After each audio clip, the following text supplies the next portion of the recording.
G'day, I'm Rob. And I'm Dave. And we are in the same hotel room. We are in your home city of Sydney. We are in the Emerald City. The Emerald City, the city of sin, and there has been a protest going on outside, Dave. We actually had to walk through it to get to the hotel room. Yes, they weren't protesting the Doctor Who show, we hasten to add. Are we sure on that? Well, no, actually. Folks, we are here, as you may have seen on the socials. Dave's come up to Sydney, so we said, look, why don't we just do an Ask Me or Ask Us Anything session, and we'll answer your questions sitting here together and have some fun this afternoon. So, Dave, are you ready for this? Are you strapped in? Yes, no, we've been out to lunch. We've had a good afternoon. We certainly have. And thank you to everybody who wrote in with this. Look, this is just a nice bonus episode. I'm ready to go, Rob. What are our first questions? Our first questions, we actually have 3 questions from Jeremy, Frame of My Mind on Twitter. He asks us these 3 things, Dave. Which classic writers would you like to see write for the new series, realistic or fantasy, no longer around or working? Which new series writer would pen a cracking black and white 6-parter? And how about Jamie Elliott knocking the Blues out of the finals? Sorry, I'm a Pies man. Well, I'll take that in reverse order, Jeremy, and first of all say that the only thing that made me feel better after your team knocked my team out of the finals by a point was watching your team miss out on the grand final by a point a couple of weeks later. So Sydney. There was a bit of Schadenfreude there, I will admit. But to the Doctor Who questions, and look, we did say, Rob, we should say at the start, we did say that they could ask us anything. It didn't have to be Doctor Who related. To take his Doctor Who questions, classic writer I'd love to see write for the new series. Look, fantasy-wise, the obvious go-to for me is Malcolm Hulke. I think it would be fantastic to see him write something. I think in an age where television is overtly more message-focused than political, his writing would be really well suited to that. I think that the world building it would be absolutely fantastic. David Whittaker is a great writer. I'd love to see him write as well. But being more realistic, I think that someone like Ben Aronovich would be a really obvious go-to. I think he's a really good writer. And although technically he didn't write for the show, Andrew Cartmel. Yes. He's still kicking around. He's a very good writer. Mostly does books now. But I would love to see Andrew Cartmel write a piece of Doctor Who. So there are a couple of really obvious ones. And look, the other obvious one would be Douglas Adams. Because if you had the chance to let Douglas Adams write anything else, you'd take it. Well, the budget could live up to his ideas now, I think. That's true as Or well. at least closely approximate them. Although I wonder whether writing without the limit of a budget would make Adams' writing slightly less good. Because one of the things that made him so creative and so effective was, well, how do I get around the budget? Okay, I'm going to have an invisible spaceship because that doesn't need a budget. And those creative things that are sort of born out of necessity, that would be really interesting. Yeah, I would have gone with Aronovich, so I'm disappointed you picked that one. Because, frankly, I wanted to go with something realistic, and he is still around, still writing. The Rivers of London series is huge. Yes. Within that sphere of, what do they call it? It's magical. It's like suburban magic. There's an actual term for the sort of thing he writes, and it's got a huge following. And they also make graphic novels of it and stuff, so he's still quite a big deal. Whereas, some past Doctor Who writers, they wrote a Doctor Who and that's all they really did. They've been in local theatre for the last 40 or 50 years, whereas Aronovich is actually still out there. And if Rona Munro can do it recently, then Aronovich can. Yeah, and David Fisher, who obviously has recently rewritten or written versions of the novelisations of Stones of Blood and Androids of Tara, he's a very fun writer, and I think I would like to see more from him as well. Awesome. Which new series writer would pen a cracking black and white 6-parter? Look, I've got a couple of go-tos there. I think the most obvious one is my favourite of the Chibnall era, that's Vinay Patel.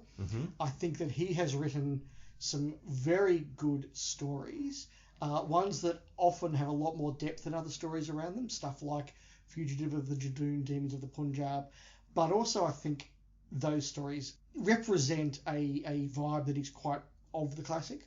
And so I think he's a very good writer who would get classic Who quite well and could write a story of enough depth that it could do the 6 parts.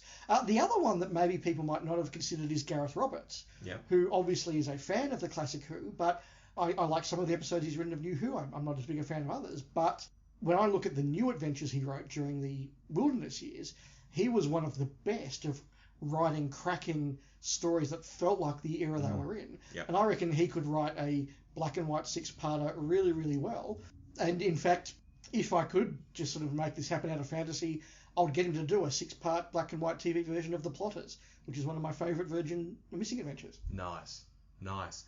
I would go with someone very obvious, and that's Stephen Moffat. Because Moffat, when he's doing multi-part stories, really revels in doing something really, really different in the second part. And I think if you gave him 6 parts to play with, where he could do really wildly different things from part to part, and only in 25-minute increments, that it'd be like Moffat on speed, doing something that he normally does twice, doing it 4 times, 5 times. Yeah. You know, you could have some really wild stories like that. Maybe something like The Chase, where it's something different every episode, something different's going on. I don't know. But I think Moffat really revels in multi-part stories, and giving him 6 parts I think would be just killer. Yeah, whereas I think RTD is very good at the tell your story fast, hard, done. Yes. And I think that when he has to really labour plot and stretch things out, RTD's not at his best. Mm-hmm. So I wouldn't pick him for a 6-parter. No. Thank you very much, Jeremy, for that. Our next comes from Ian Martin of the All Time and Space podcast and the Where All Stories in the End podcast. Yes. And he says, which cities would you like to see adventures set in? Any famous historical events from outside Southeast England that should be explored? There are so many places, but I might just narrow it down to like our corner of the world, like Southeast Asia. Mm-hmm. You know, like how often have you seen Southeast Asia done in Who?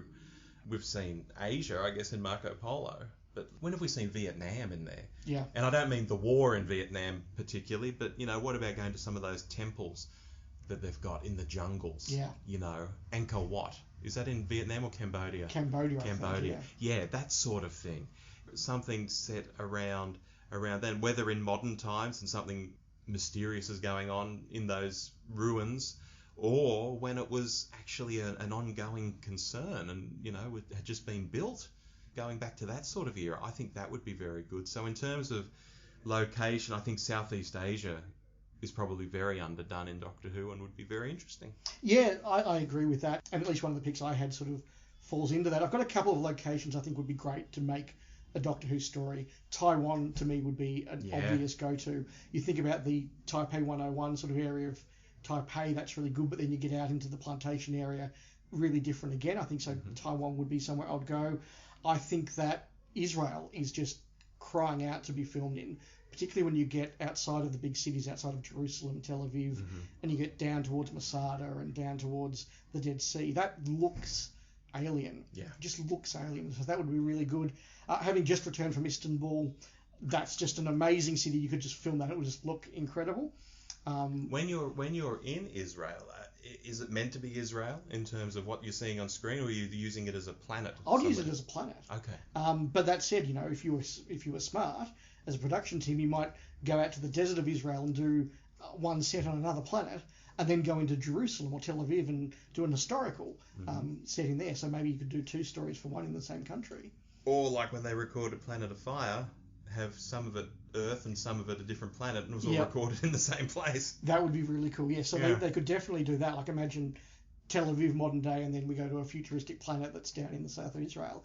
In terms of events, and I'll go a little bit serious here for a moment, as we know I've returned from Eastern Europe a few weeks ago, and one of the things that I really appreciated going through places like Prague, Budapest, Krakow, Tallinn, was how skewed towards a Western or British perspective my understanding of World War II was.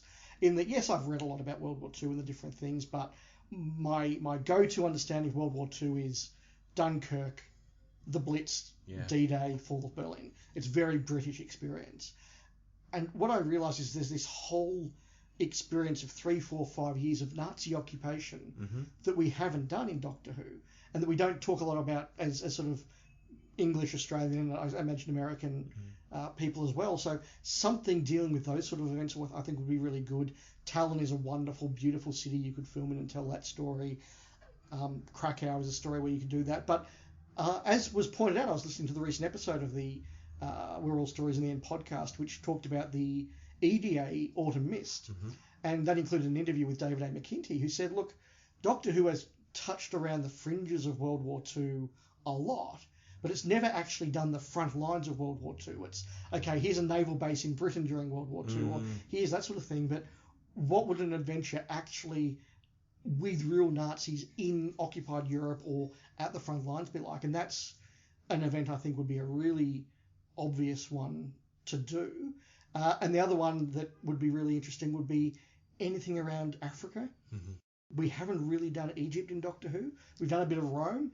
Yes, we sort of had that episode or two with the Daleks' master plan in Egypt, but there's a lot more you could do there. Yeah. And then you go down to colonial South Africa, whether it's something around Rorke's Drift, whether it's something around the Jamison Run. There are some really big incidents in there that are absolutely ripe for telling the Doctor Who story.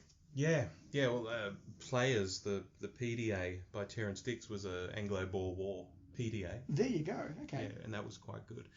Question without notice: would somewhere like Krakow be cheap to film? Sometimes these Eastern European type places they film in because it's cheap. Yeah, I think so. Poland seemed fairly cheap to me, and I think they're very keen to encourage Western tourism and Western investment. So I can imagine they'll do quite a good deal.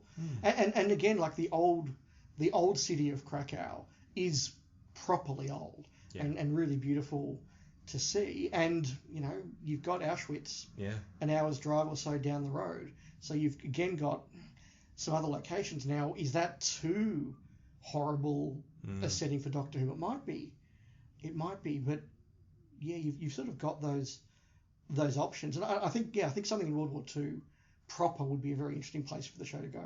Yeah. Depending on the tone and the Doctor, maybe. That's right, yes. Yeah. Moving on.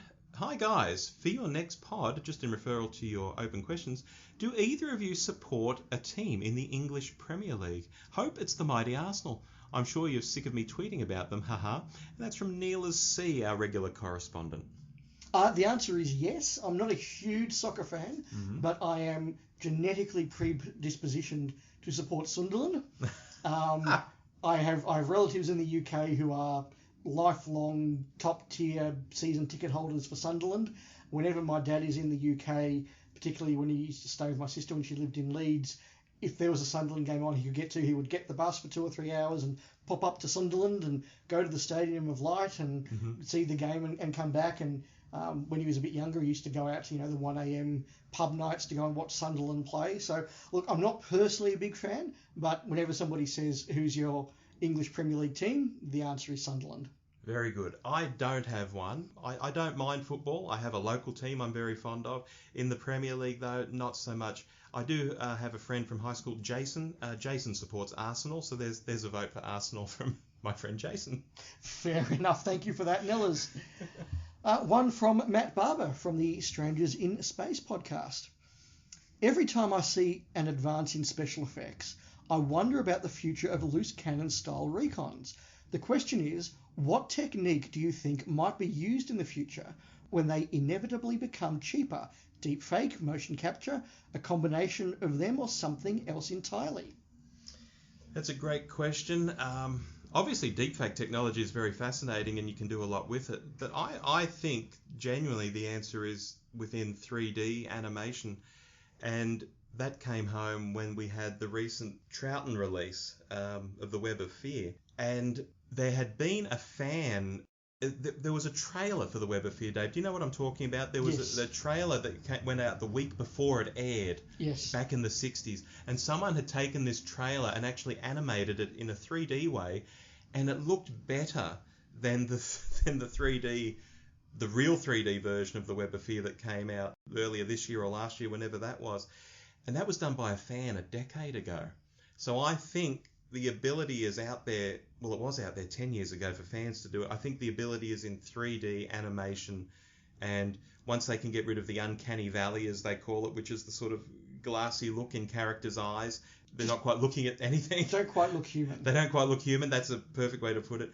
Once they can sort of get past that, once they can sync the voices up to the audio really well, I think actually doing the animation isn't that hard these days. I think that's where it's at, if that's not too long an answer.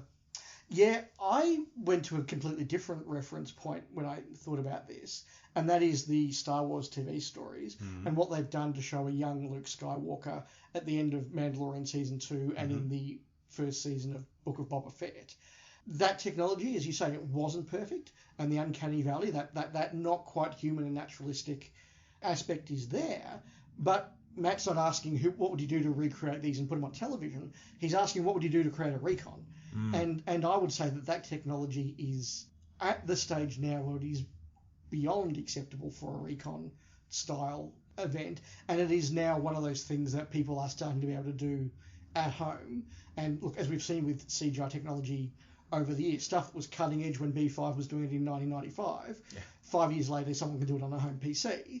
And given another 5 years, this technology, I think, will be readily available on home PCs. So they will probably start doing that. Look, I've seen fan attempts at stuff like deep faking the Brigadier, and that didn't work, but it's not far off working.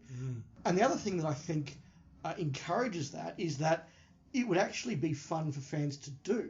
Because if you imagine fans getting together and reenacting episodes of Doctor Who and then deep faking the characters, Hartnell, Trout, and whoever over the top of them, not only have they got sort of the work of, okay, I'm going to get in my computer and do it, but I suspect it would actually be quite fun to make. And because they would get to be enacting all that, so that might encourage them to do it more. So, look, I don't have an answer because I don't really know the technology, but that's the touchstone I went to. Alrighty. Question from Jamie Hailstone on Twitter. What's better, Aussie or British beer? I'm not a beer drinker, so I can't give you an authoritative answer. I do know that I've seen more premium Australian beers around the place than I have English. I don't know that the English premium market is as quite developed as ours, so probably Australian, but I would certainly take British whiskey over Australian whiskey, so I hope that satisfies both sides. Yeah, it's an interesting question, and obviously, going back 40, 50 years, Australians would always be making fun of the British and their warm beer. And of course, the beer's not warm, it's just at sort of cellar temperature, which is, can be quite cool in the UK. It's certainly not icy cold. It's not like drinking an icy cold lager. But when you drink beer at a sort of a cellar temperature, you can taste more of the flavours and the hops and all of that sort of thing that's going on, the malt and things like that. So I think, because I don't live in the UK and drink a lot of beer at cellar temperature, I'm sort of doing this based on what I think. I think British beer could be more interesting and complex because of the way it's served, whereas out here you just want something that is icy, icy, icy cold and just won't touch the sides as it goes down because you're basically drinking it on 35, 40 degree days in summer. So probably British beer is more interesting and complex than Aussie beer. I'll say that much. That's a much more informed answer than I had. Well done. There you go. But continuing on with a Australian theme, Mark Cockram says, have either of you ever actually chucked another shrimp on the barbie? Sparingly. Shrimp being, of course, prawns. I could probably count on one hand the number of times I've had a barbecue that's had seafood on it. I know it's a popular thing to do, but a lot of the barbecues I've had or have been to, no, I've not really had that. Yeah, that's basically my answer as well. Personally, no, I never have. Barbecues absolutely are a big deal in Australia, and my go-to is usually sausages, some steaks, and a few rissoles. I wonder if up in the north it's a bigger thing, because I've never really seen shrimp either, or maybe it was an 80s thing. Well, the thing that needs saying is we don't actually call them shrimp here. No. Which the Americans always get confused by because it was an Australian ad that introduced that expression to the world. But no, maybe they're cheaper up north. Get some big king prawns or tiger prawns or something like that. And if they're cheaper, maybe, and you just have them in abundance, you can just throw them on and grill them on the... It's a lot more common in restaurants to get surf and turf. Absolutely. Which is steak and prawns. In a restaurant, absolutely. But no, sorry, Mark. The answer's no. Yeah. Another one from Mark Cockram, actually.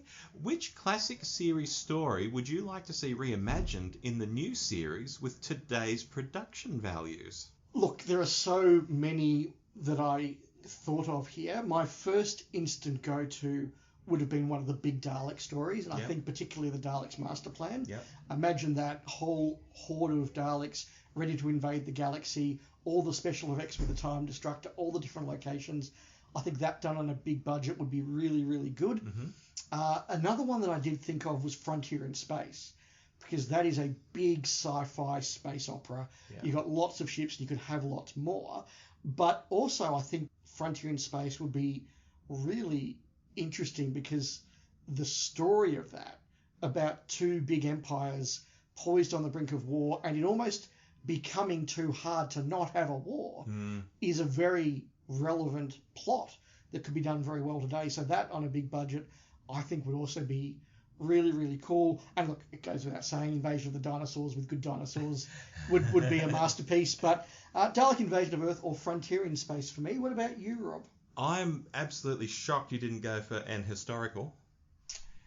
Well, I thought about it, but in some ways, historicals are almost like plays, and almost that more confined setting in something like Marco Polo or the Aztecs actually adds to the story because it becomes about the words and not the story. Whereas something like a big space opera, you can change the whole vibe and dynamics by having 10 spaceships instead of one spaceship. And the Ogon spaceship isn't just a few bits of whatever's left over in the workshop thrown together. It's a big spaceship.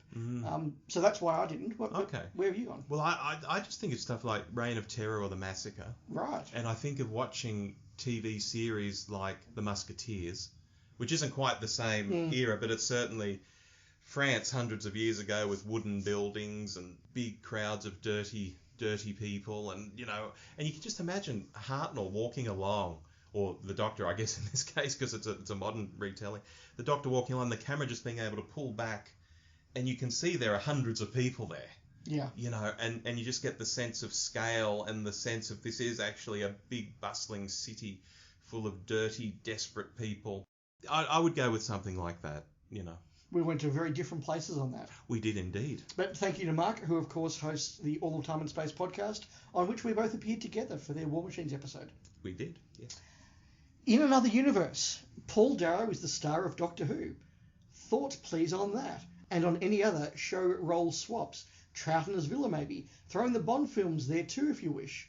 For example, Tom or Matt as Q or Tennant as 007. He would need bulking up. And that's from David Blanchard, who tweets at DGB259.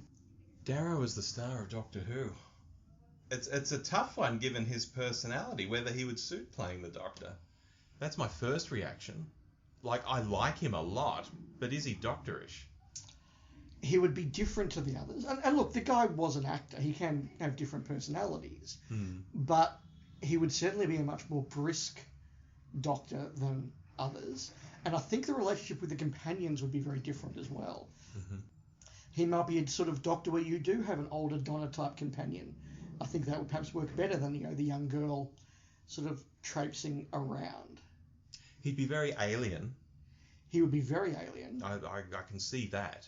And look, we're probably projecting Avon a bit too much here rather than Paul Darrow. That's true. But you would probably explore that different morality of the Doctor with somebody like that.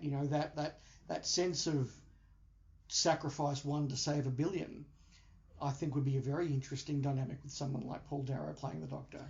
When someone like that, though, comes up against someone like the Master, do you fall into the territory of them being too similar? I think that's where you break the cycle, and rather than having the Master be a similar version of the Doctor, you'd go for a much camper, lighter Master. I think something like Sacha Dhawan's Master, sort of dancing crazily around a very still Paul Darrow, would be a really interesting combination. Yes. So yeah, I could see that working well. Absolutely. And there was a question about people coming into Bond films as well. Well, Tom or Matt as Q. Look, let's start with what I think is an obvious, and that is, if you have to put someone from Who into Bond, surely it's Paul McGann. I think Paul McGann would be a fantastic Bond. Yeah. I think Matt Smith as Q is a really good pick. I don't know whether that's because we've really got in our mind at the moment the Ben Whishaw. They're similar in some ways. And whether we're just sort of casting Matt Smith as Ben Whishaw rather than Q. I mean, look, John Pertwee as Q. That's an obvious one, surely. You could just see him tinkering around with gadgets and fast cars and all that sort of thing. Would you make Pertwee Bond? It'd be a very different sort of Bond to the Bond in the books, but it'd be interesting. I was going to say, what about Capaldi as M? I like that. Very stern Scottish man behind the desk. I was also going to say Christopher Eccleston as Servalan. Oh, right. They got the same haircut. They've got the same haircut, but gender swapping those sort of roles, I think would be really interesting. And then do you go for somebody as a female Travis? That'd be fun. Janet Fielding as Travis. Jesus. Yeah. There's my pick. Christopher Eccleston as Servalan and Janet Fielding as Travis. Great. And Paul McGann as Bond. Does she have an Aussie accent? Why not? I mean, Travis's accent changed whenever the actor played him, so that's it. Why not?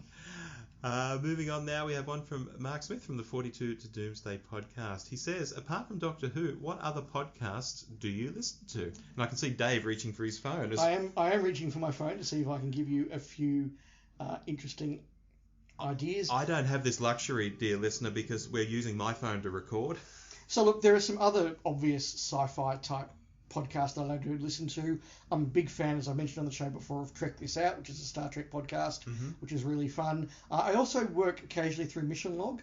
They're a very professional and official sort of, authorised by Big Rod Roddenberry stuff. And sometimes that professionalism comes to the detriment, but sometimes they have some really interesting takes and they have access to a lot of really good background notes about Trek, so that's really interesting. Kevin Smith's Fat Man Beyond is something I'm very fond of. Rob, I should give a plug to the Beatles World Cup, which you and Jono do co-host, and I do enjoy that. And look, also if there's a few other podcasts that I dip in and out of, the Pin Factory is done by some friends at the Adam Smith Institute, so I listen to that.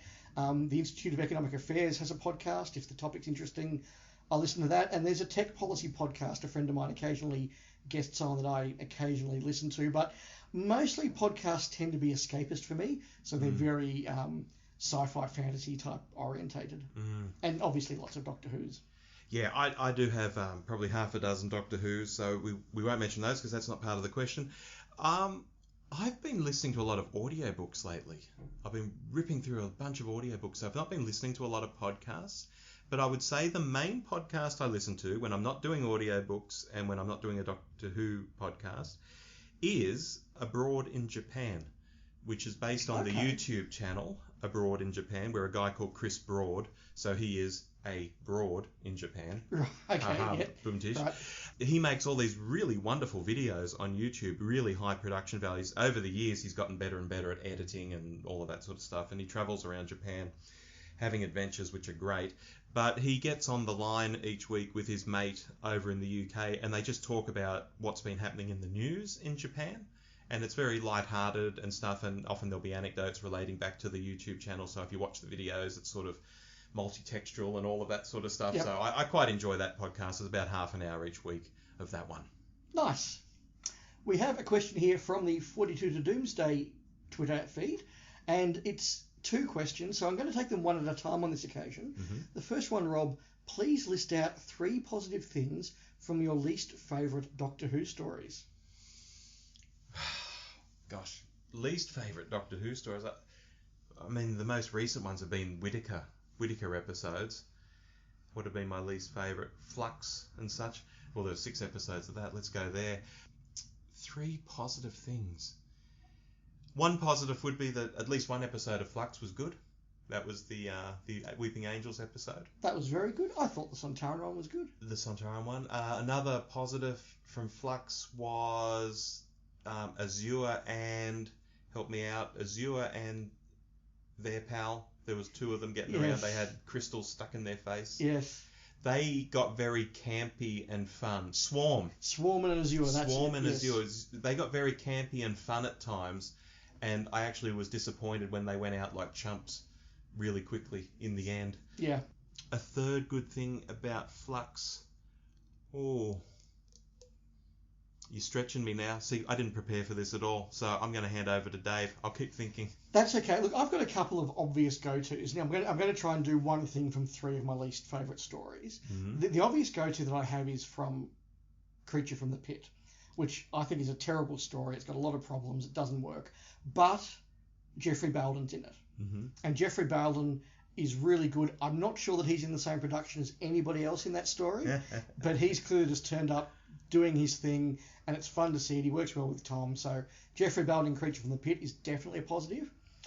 Look, Underworld, I think, is a terrible story.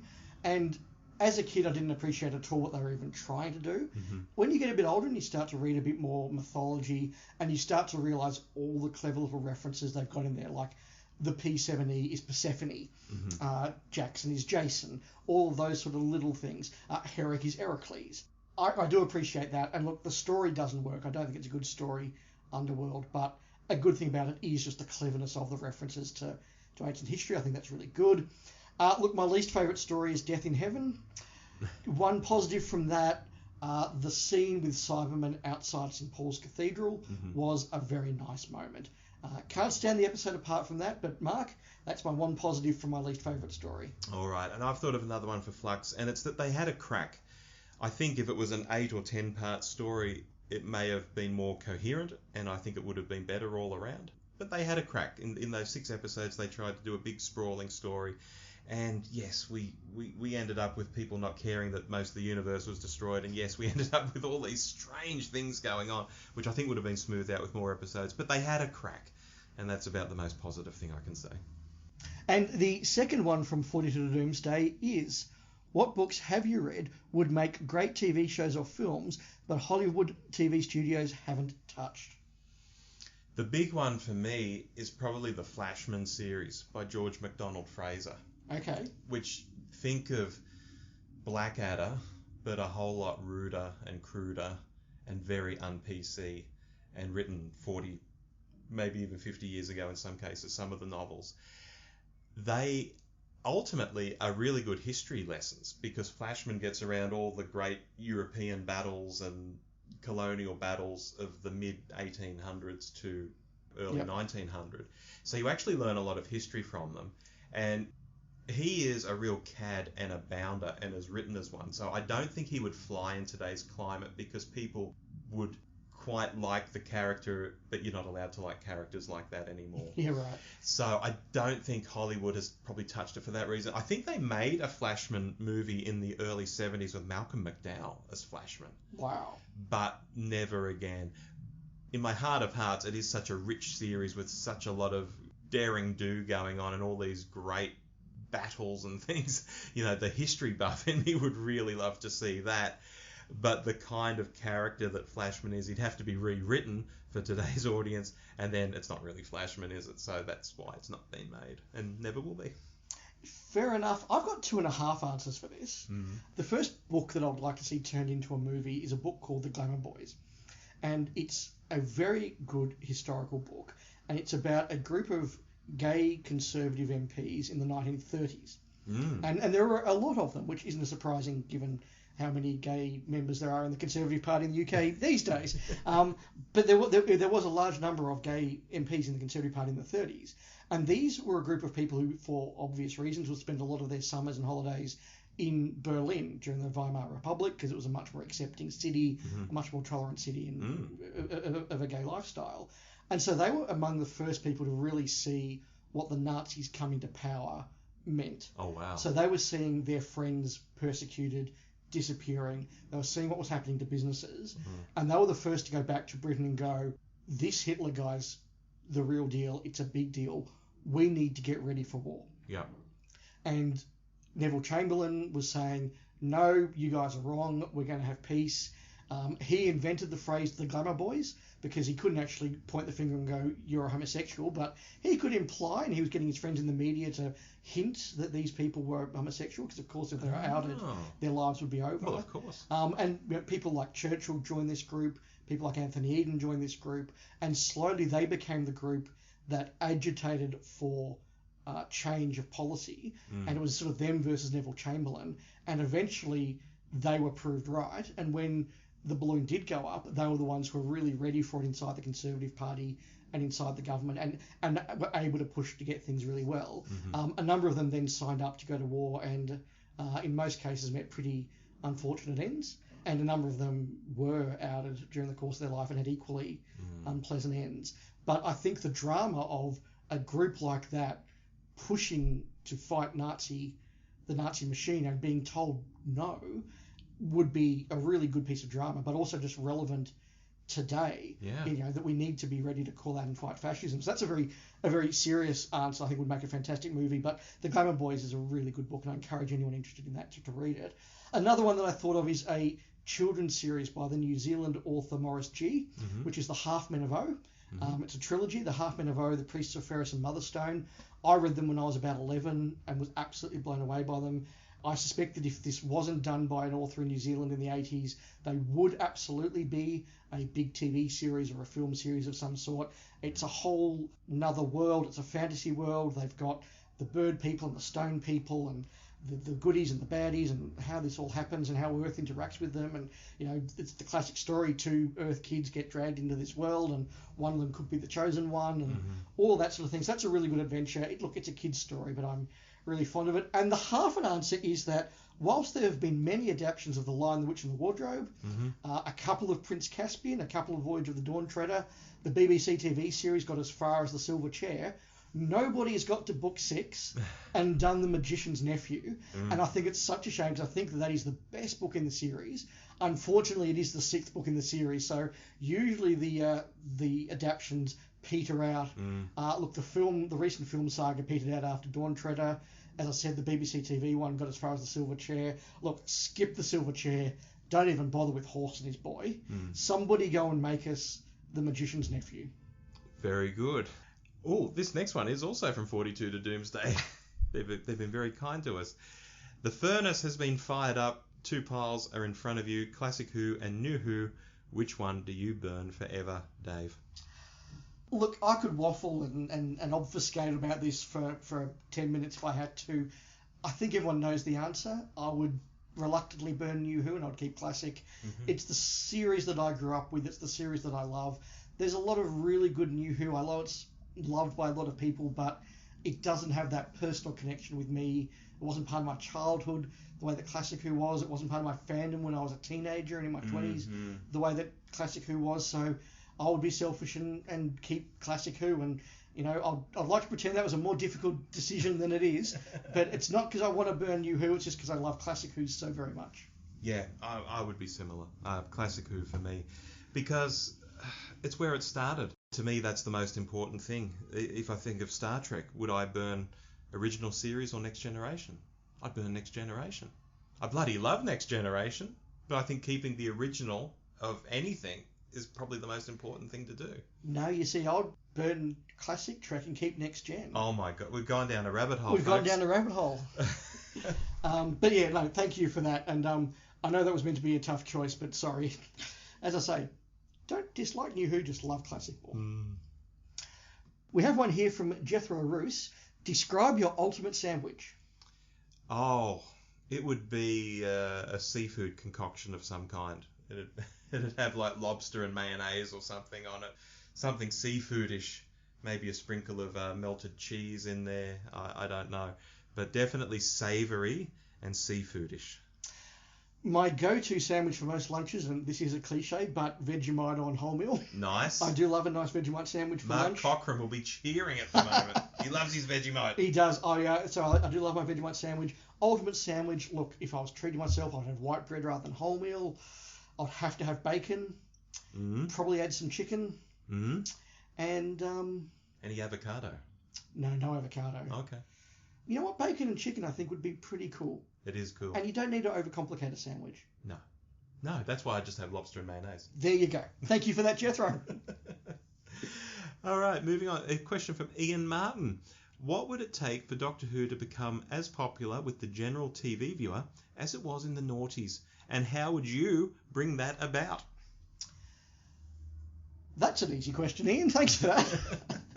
I think that one of the things is that there is a chicken and an egg link between the popularity of Doctor Who and the scheduling of Doctor Who.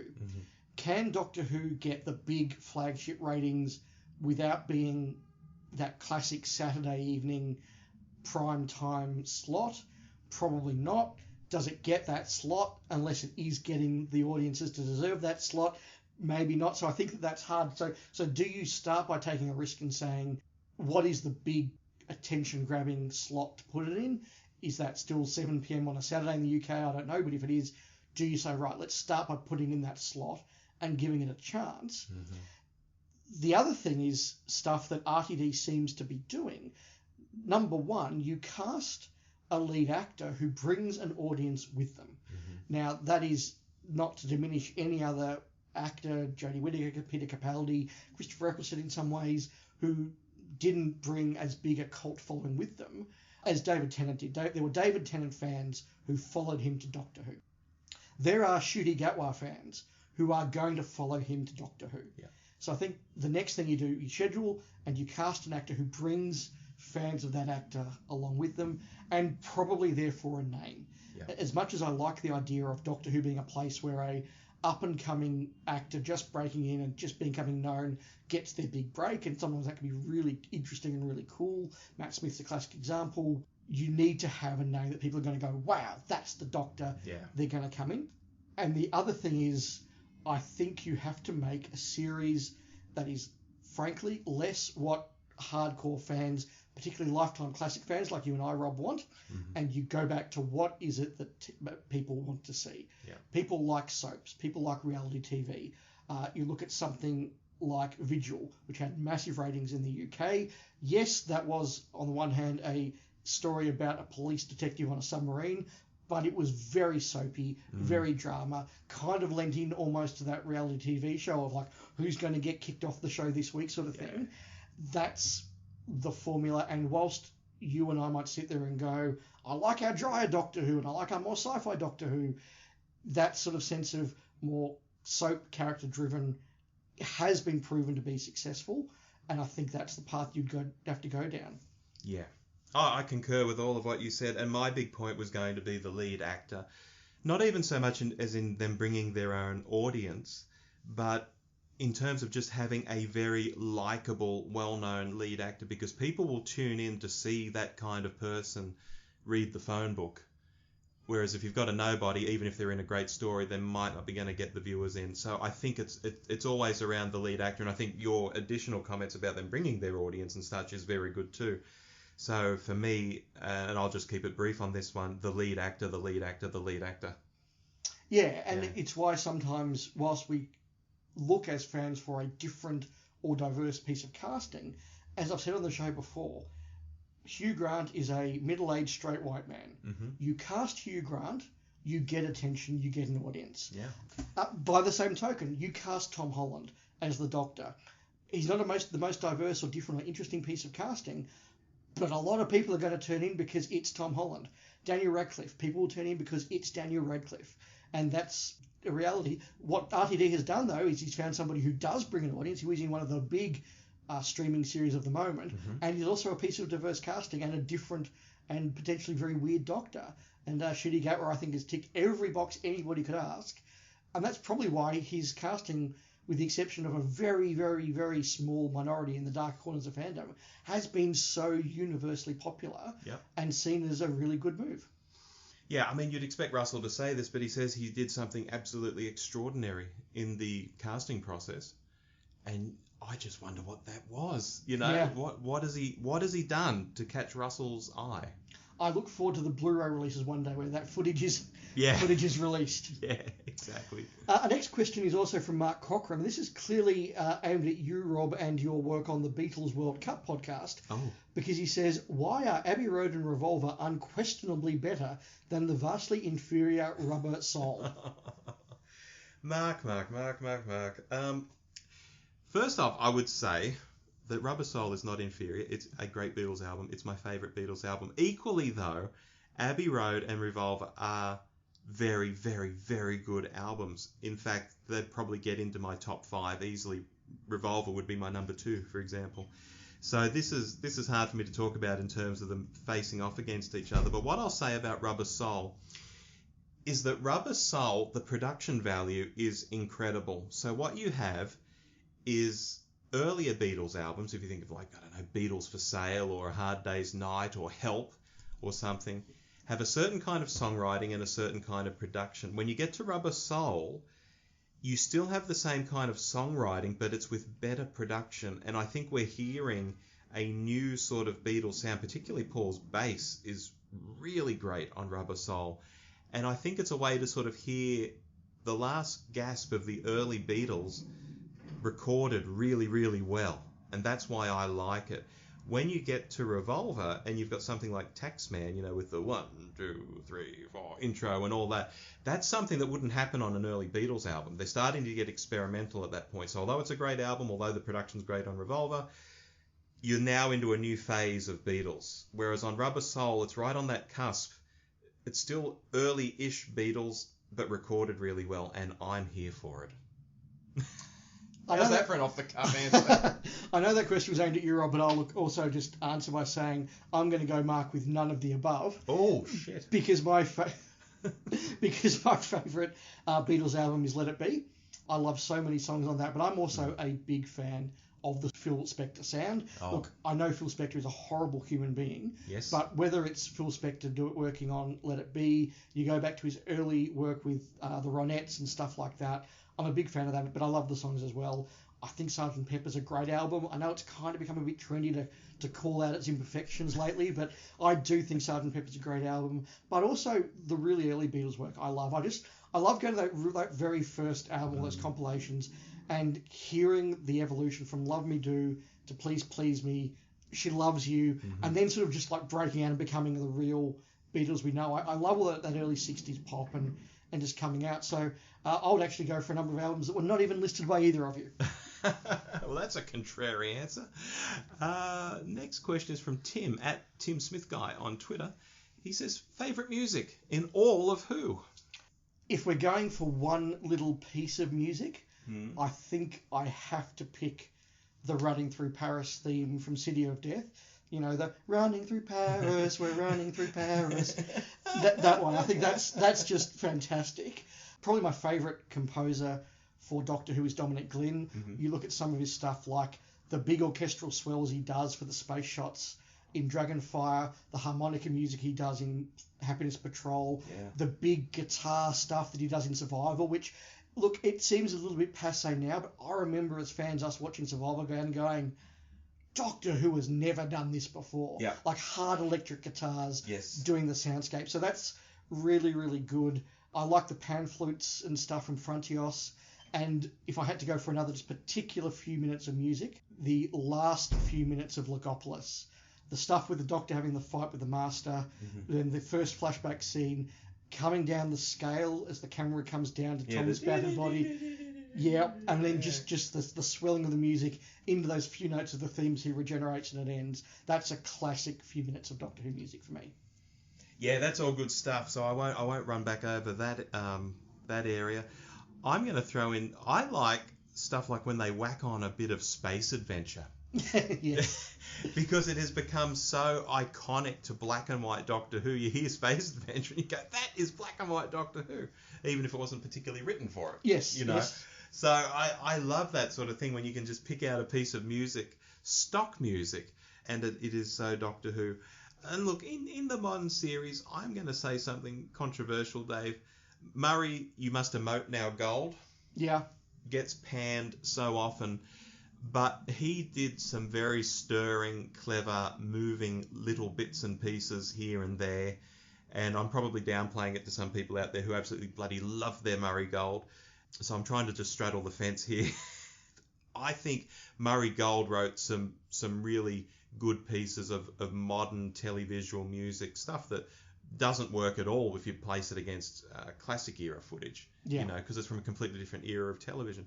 But for this era of television, and for the fact that they could take it out to the proms and play it and have thousands of like 8-year-old children looking up at a screen looking at footage of Doctor Who while orchestral music plays, it's like, how on earth did this happen? And it's because he wrote some good tunes. So I'm going to call out Murray Gold, maybe not as like my particular favourite, but as someone who did do good and who does get slagged off probably quite a lot, actually. So I'll toss him a bone here.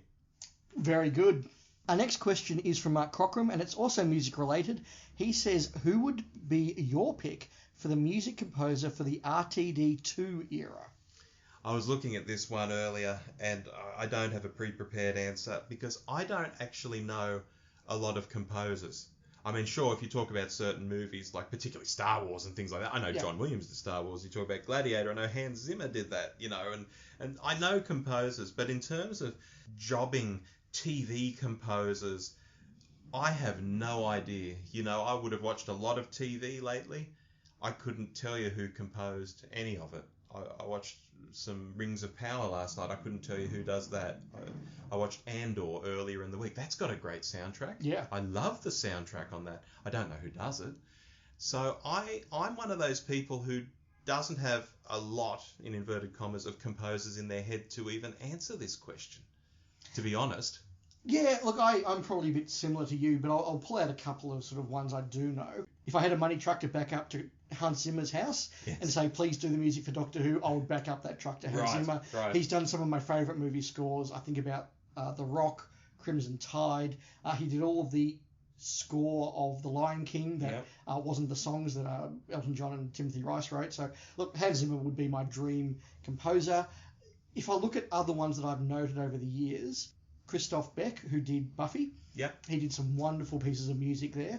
I think that his soundtrack to stuff like, Lie to Me, The Gift, really, really amazing pieces of music. And Christopher Frank, who did Babylon 5. Oh, God, yes. And was really, I think, in some ways at the forefront of that really big orchestral soundtrack that wasn't just mood music. You think about a lot of the tracks of that sort of era, and it's good music, but it's all very sort of formulaic. It's background music, it's style, it's a certain style, it's a certain vibe. Yeah. Whereas Whereas Babylon 5 has actual soundtracks for different episodes, and you can sell those soundtracks as individual CDs. So, what's the story? You're going to know the story. What's the story? JMS is talking to Christopher Frank. He's probably in like Germany or something. They're on the telephone, and he says, "Oh, what do you need for this?" And JMS says, "Give me tears" or something. So it was when they did the music for In the Beginning, the special. Yeah. And they have the bit where the Minbari are coming and everybody thinks Earth's going to be wiped out. And they're trying to evacuate the population of Earth. Yeah. And they do this huge montage. And yes, JMS just said to Frank, break our hearts. Break our hearts. Break our hearts. That's it. And that's what he did. And that is a superb piece of music. It is. Yeah. It is. Okay. Next question is from Fraser Gregory at Felix Fraser. He asks, goblins or hobgoblins? I have no idea if this is a reference to anything or he's just a big fan of goblins and hobgoblins. I don't really have a strong opinion, but I really enjoyed playing Hero Quest when I was a boy. And one of the characters in that were the goblins. I think they could move 10 and had, one dice in defense, one dice in attack. They were the ultimate minions. So I'm going to say goblins for that reason. All right. Well, I'll go with hobgoblins then, just to be contrary, because they were the, I think I'm right in saying hobgoblins are bigger. They may be smarter.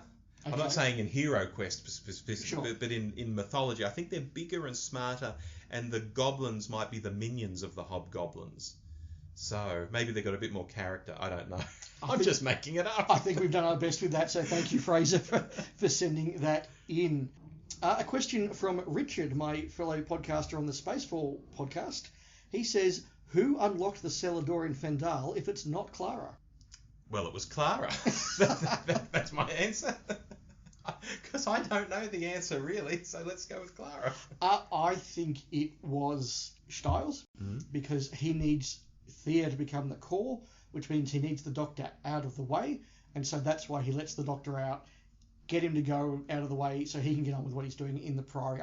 I think that's what Boucher's trying to do in that story. I'll go with that. Fair enough. We have one from Suki Kark, who is one of the co-hosts of the Check This Out podcast that I gave a plug to earlier. Yes. He says, have you ever walked out of a screening of a film? Short answer, no.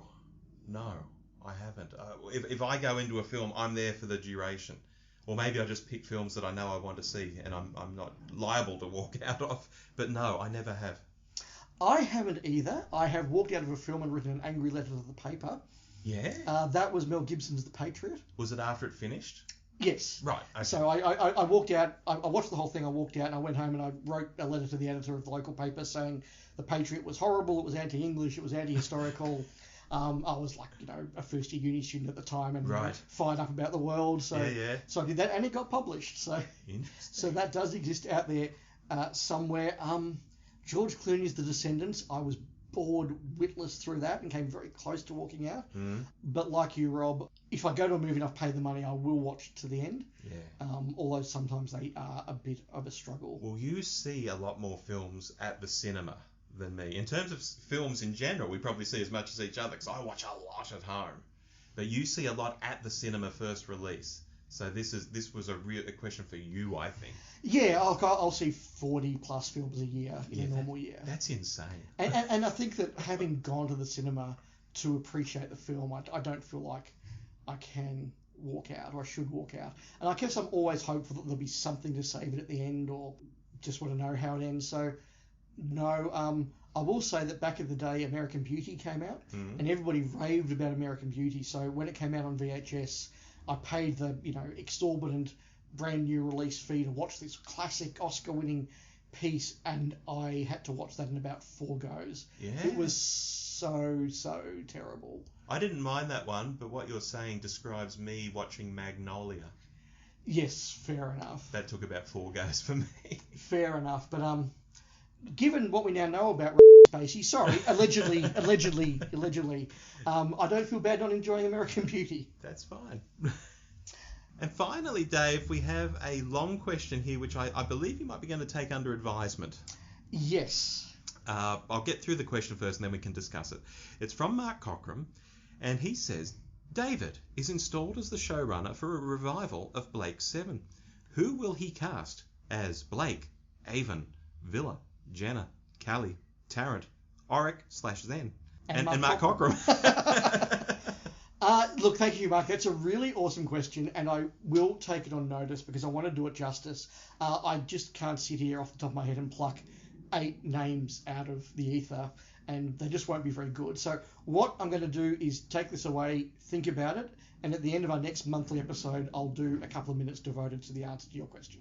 I think it'll be a very interesting answer. Yeah, I think it will be as well. Look, I've got some ideas, but as I say, I really want to do it justice and pick the best ones. So, yeah, thank you for that, Mark, but I'll take that on notice.